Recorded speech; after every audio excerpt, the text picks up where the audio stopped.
आपल्या देशात एखाद्याचा विमान अपघातात मृत्यू झाला तर त्याला साधारण $2.25 कोटी मिळतात।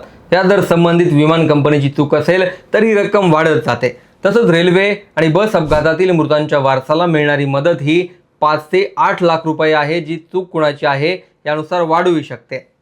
पण देशाच्या जीडीपीत 1 ते 1.25% वाटा असणारा साखर उद्योग ज्यांच्या जीवावर चालतो, त्यांचा जर काम करताना अपघाती मृत्यू झाला तर फक्त 5 लाख रुपये मिळतात आणि त्यासाठी या कार्यालयातून त्या कार्यालयात फाईल फिरते।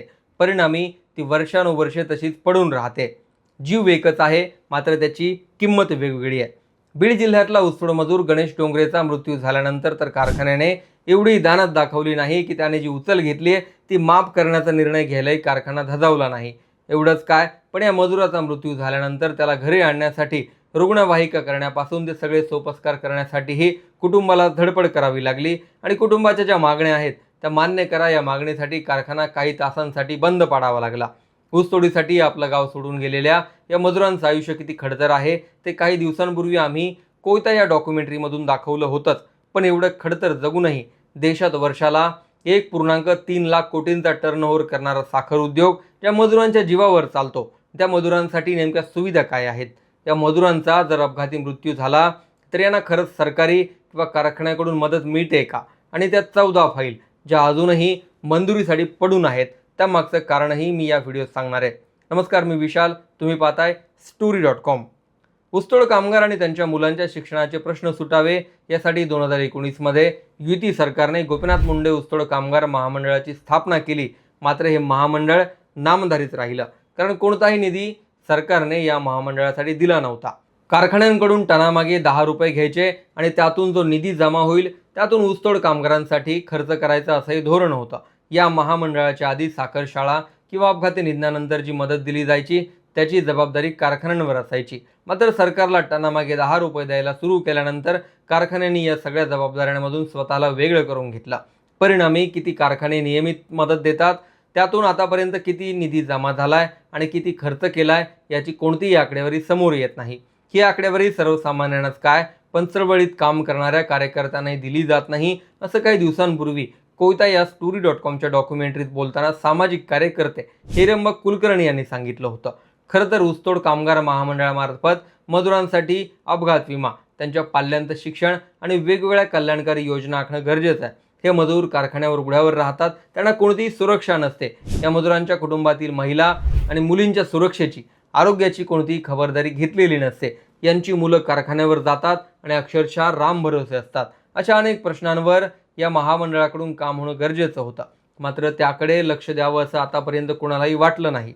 2020 मध्ये उद्धव ठाकरे मुख्यमंत्री असताना समाज कल्याण मंत्रालयाने दिवंगत लोकनेते गोपीनाथ मुंडे सानुग्रह अनुदान योजना आणली, ज्यातून ऊसतोडणीसाठी गेल्यानंतर जर अपघात झाला तर 5 लाख रुपयांपर्यंत मदत देण्याची तरतूद होती।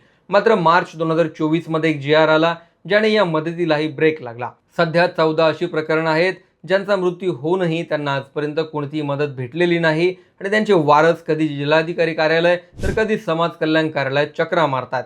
हे 14 जण एकट्या बीड जिल्ह्यातले आहेत, ज्यात नामदेव साखरे, बळीराम नाईकवाडे, कृष्णा काळे, बापूराव जाधव, सूर्यकांत कांबळे, रिझवाना तांबोळी, मिलिंद जावळे, वशिष्ठ घोडके, नवनाथ पोले, रामा वाघमारे, विनोद मुंडे, आशाताई गवते, सुनीता शिंदे, कोमल घोडके अशी पाटोदा, धारूर, केज, गेवराई यासह बीडच्या वेगळ्या भागातले मृत मजूर आहेत।